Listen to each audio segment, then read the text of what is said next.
السلام علیکم ورحمۃ اللہ وبرکاتہ۔ آپ دیکھ رہے ہیں Arslan sports update YouTube channel. اگر آپ ہمارے یوٹیوب چینل پر پہلی بار ہیں تو ہمارے یوٹیوب چینل کو سبسکرائب کر دیں، ویڈیو کو لائک کر دیں۔ تو بڑھتے ہیں اپنی ویڈیو کی جانب۔ کراچی نیشنل اسٹیڈیم میں کھیلے جانے والے چھٹے میچ میں لاہور قلندر کے کپتان شاہین شاہ افریدی نے ٹاس جیت کر پہلے فیلڈنگ کا فیصلہ کیا۔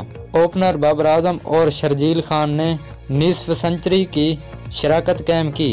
شرجیل خان نے 33 گیندوں پر اپنی 50 مکمل کی۔ اوپنرز نے کراچی کنگز کو 84 رنز کا آغاز فراہم کیا۔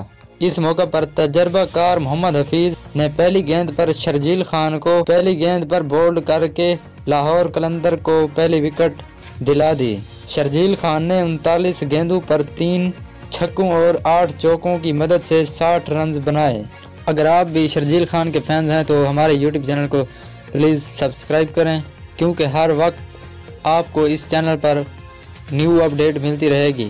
تو دوستو ملتے ہیں اگلی ویڈیو میں، تب تک ہمارا انتظار کریں۔ اللہ حافظ۔